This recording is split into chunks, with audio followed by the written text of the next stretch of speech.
اور نبی نے خدا سے خواستگاری چاہت ظاہر کر دی، یا رب جس بندے کے بارے میں تو نے تذکرہ کیا میں اس سے ملنا چاہتا ہوں۔ مختصر بتا رہا ہوں کیونکہ وقت نہیں ہے، ایسا سمجھ لو کہ جہلم کی ندی کو ایک چھوٹے سے کٹورے میں بھر رہا ہوں۔ تو رب نے فرمایا ٹھیک ہے اجازت ہے۔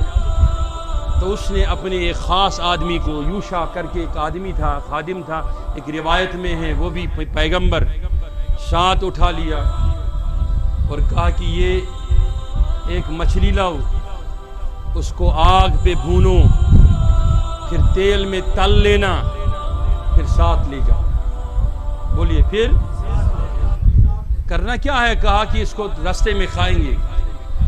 وہ چلتے چلتے موسیٰ علیہ السلام کے ساتھ یوشع چلتے چلتے چلتے چلتے جو ایڈریس رب نے دیا تھا، جو جگہ رب نے فرمایا تھا، اس جگہ پر جب پہنچے تو وہ ملا نہیں ان کو۔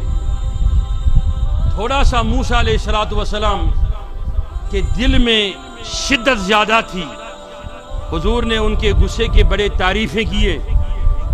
صحیح بخاری میں حدیث ہے اور صحیح مسلم میں بھی متفقن علی حدیث، جب اسرائیل علیہ السلام موسیٰ سے کہنے لگا کہ مجھے آپ کی جان لینی ہے، روح نکالنا ہے مجھے، تو مصطفیٰ نے فرمایا موسیٰ کو آیا غصہ، اس نے اٹھایا تھپڑ اسرائیل کے چہرے پہ مار دیا، اس کی آنکھ وہیں پھٹ گئی۔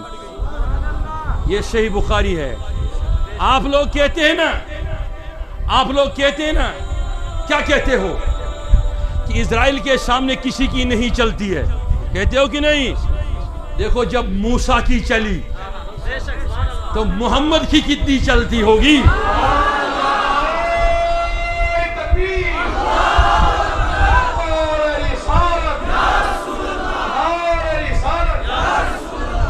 سنیے گا میری بات کو، وقت نہیں ہے۔ چلے گئے، ایک جگہ پہنچے مجمع البحرین، اس کا نام قرآن نے فرمایا۔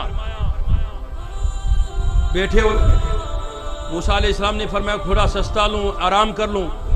وہ آرام کرنے نیند میں چلے گئے تو وہ یوشع مچھلی کو لے کے اپنے سامنے رکھ تو دیکھا کہ عجیب سرسراہٹ ہو گئی، عجیب سی حرکت ہو گئی، وہ مچھلی اس تھیلے سے باہر ہو گئی، زندہ ہو گئی اور دریا میں چلی گئی۔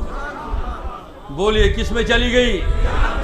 یہاں میرے باطنی پیر حضرت مولانا روم نے فرمایا تو سمجھ لے قرآن کی اس مثال کو، موسیٰ اور خضر کی مچھلی، کہا کہ ایک مچھلی تیرے تندور میں بھی اندر ہے، تو چلا جا اپنے یوشع کے ساتھ اپنے پیر سے ملنے کے لیے، تاکہ وہ اس جگہ پر تو پہنچ جائے جدھر سے تیری اندر والی مچھلی زندہ ہو جائے اور تو جن مردوں سے زندہ کی حالت میں آ جائے۔ سن لینا میرے بات کو نوجوانوں، توجہ ہے کہ نہیں؟ اب توجہ سے سن لو میری بات کو کہ وہ جب بیدار ہوئے موسیٰ علیہ السلام، یوشع سے کہا کہ مچھلی لاؤ کھا لیتے ہیں۔ کہا حضرت کون سی مچھلی؟ کدھر کی مچھلی؟ کہا جو ساتھ تھی۔ کہا وہ تو دریا میں چلی گئی۔ کہا واپس پلٹ لو، جدھر سے وہ چلی گئی اسی جگہ پہ وہ ولی کا مقام ہے، وہ ولی وہیں ٹھہرتا ہے۔ ہم نے کہا کہ نبی ہو کے وہ مچھلی زندہ کیوں نہیں ہوئی؟ اس کا یہ مطلب نہیں کہ نبی کا مرتبہ کم ہے، مرتبہ کا نبی کا ہی بڑا ہے، لیکن رب دکھانا چاہتا تھا دنیا کو نبی کے ہوتے ہوئے بھی ولیوں کی ضرورت ہوتی ہے، اولیاء کی ضرورت ہوتی ہے۔ کوئی یہ کہتا ہے نا قرآن و سنت کے ہوتے ہوئے ہمیں اولیاء کی ضرورت کیا ہے؟ ہم نے کہا یہی ضرورت جو موسیٰ کو ضرورت پڑی، خود نبی وہی اترنے والا۔ تو وہ واپس پلٹے، وہ ملاقات ہوئی اس ولی سے، خضر نام تھا اس کا، تو سیدھا بیٹھ گئے اس کے ساتھ ایک کشتی میں۔ کس میں؟ بولیے، آپ کشتی میں کبھی بیٹھے ہو؟ کشتی کو چلانے والا ہوتا کہ نہیں؟ وہ جو چلانے والا تھا ورفا نے لکھا وہ بھی ولی تھا. اس نے جب دیکھا موسیٰ کو اور خضر کو، دونوں نورانی تھے، دونوں چمکتے ہوئے آفتاب کی طرح تھے، یوں کر کے دیکھا وہ بیٹھے ہوئے تھے تو ان سے معاوضہ نہیں لیا. جب وہ اترنے لگے، اب جتنے علماء ہیں میرے طرف توجہ رکھیں، جتنے علماء کرام تشریف فرما ہیں، جب اترنے لگے تو اس آدمی نے کہا موسیٰ علیہ السلام سے میرے لیے دعا کیجئے گا. تو دعا کی موسیٰ علیہ السلام نے، موسیٰ علیہ السلام نے دعا کی کہ اللہ تعالیٰ ہر آفت سے، زحمت سے، تکلیف سے آپ کو محفوظ کرے. وہ اتر گیا. کس سے؟ دعا کے بعد موسیٰ علیہ السلام جب نیچے اترے تو خضر واپس پلٹا تو اس نے ڈنڈا اٹھایا، کشتی کو توڑنا شروع کر دیا. جب توڑ دیا کشتی کو، موسیٰ کو آیا غصہ، کہا یہ کیسا علم ہے تیرے پاس کہ جس نے پیسے نہیں لیے، عزت کیے، عزت آبروں سے ہمیں پار کرایا، اس کی کشتی توڑی آپ نے. اس نے کہا میں نے کہا تھا میرے ساتھ اب صبر نہیں کر سکتی. اس کا یہ مطلب ہے جب آپ سے کوئی بحث کرنے لگے کہ کیوں جاتے ہو زیارت پہ، اس کو کہو کہ جب موسیٰ نے صبر نہیں کیا تو صبر کرنے والا کون سا ہے. تو کشمیری میں یا اردو میں اس سے کہو کہ میری لائن الگ ہے، تمہاری لائن الگ ہے. تم اپنے پہ رہو، مجھے اپنے پہ رہنے دو، مجھے اپنے پہ رہنے دو. مجھے اسی میں لطف ہے، مجھے اسی میں قلب کی بیداری ہے. کہیں تیری عبادت مجھے محروم نہ کر دے قلب کی حالت کو. اس لیے اقبال نے یہاں فرمایا علیہ رحمان، عشق درمن آتش افروختہ، ہر حتش بادا کی جانم سوختہ. واہ! اب ہاتھ نکالیے سب لوگ، سب ہاتھ اٹھائیے. تمہیں آپ بات سنانا چاہتا ہوں. تو موسیٰ نے فرمایا کہ اب میں کچھ نہیں کہوں گا، لیکن مجھے چھوڑیے مت، ساتھ لیجئے. تو اتر گئے. سیدھا ایک میدان ملا ان کو. میدان میں بچے چھوٹے چھوٹے، بڑے پھول جیسے بچے کھیل رہے تھے. موسیٰ علیہ السلام نے دیکھا ان کو، انہوں نے سلام کی تو خضر نے اپنی تلوار نکالی اور بچے کا سر قلم کر دیا. بعد میں میرے نکلنے کے بعد نہیں کہنا ضعیف حدیث بتا دی، قرآن سنا رہا ہوں. وہ مر گیا، بچہ مر گیا. موسیٰ علیہ السلام کو آیا پھر غصہ تو میں نے کہا نا اس نے اسرائیل کی، تو اس کو آیا غصہ. کہا یہ کیسا علم ہے جو تمہیں خیر کرتا ہے اسے شر کرتے ہو، جو تمہیں سلام کرتا ہے اس کو مار دیتے ہو. تو اس نے کہا پھر وہی بات کہا، آپ میرے ساتھ صبر نہیں کر پاؤ گے. کہا بس ایک بار اور موقع دو. کتنے بار ہو گئے؟ اب ایک بار اور مانگا. اس لیے اگر پیر حاصل کرنا ہے نا تو پیر اگر آپ کو دروازے سے دھکے مار مار کے، جوتے مار مار کے باہر کر دے گا تو مرید یہ نہیں ہوتا ہے، مرید وہ ہو ہی نہیں سکتا. وہ کہے گا مجھے کیوں نکالا، میری بے عزت کیوں کی. کہا وہ کھڑا رہ کے یہ کہنا کہ میں تو اس راہ میں سنت موسیٰ ادا کر رہا ہوں. کہا کاش اتنا نصیب ہے کہ 2-4 جوتے اور مل جائیں. وہ ظاہری طور جوتے کو نہ سمجھنا، کبھی چلتے ہیں غوث اعظم کے کھڑا ہوں لیکن اس میں کرامتیں موجود ہوتے ہیں.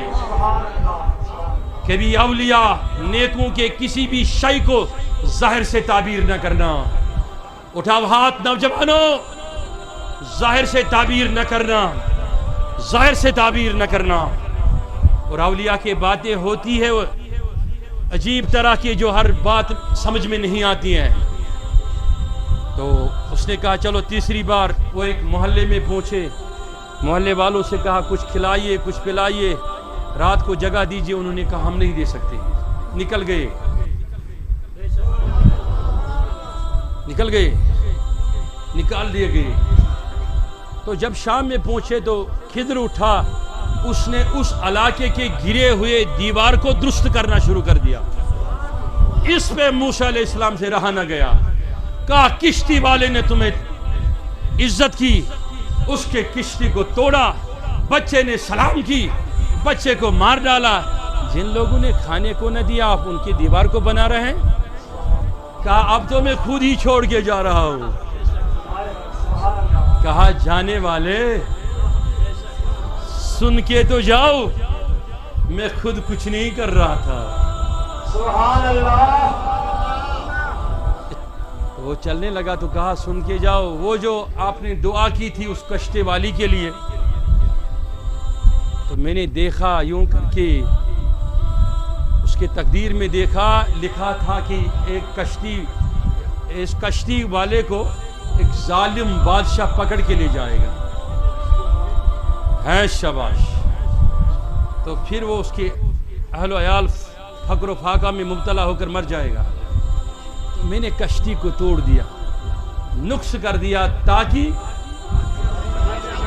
بولیے بادشاہ وہ ہے کہ جو موسیٰ کو دکھا نہیں سبحان اللہ۔ وہ خضر نے کر کے دکھایا۔ تو کہا وہ بچے کو کیوں مارا؟ کہا اس کے والدین جنت میں تھے، یہ ایسا کچھ کام کر لیتا آنے والے دنوں میں خود بھی جہنم چلا جاتا، والدین کو بھی نکالتا، تو میں نے اسی کو جنت بھیج دیا۔ کہا دیوار کو کیوں بنایا؟ کہا اس میں 2 یتیموں کا خزانہ تھا، سبحان اللہ، بے شک۔ وہ لوگوں کو فائدہ ہوتا جنہوں نے ہم کو بگایا تھا۔ توجہ ہے؟ اب اٹھاؤ سارے ہاتھ، اٹھاؤ ہاتھ سارے۔ آپ کہتے ہو نا اولیاء کے در سے کیا ملے گا؟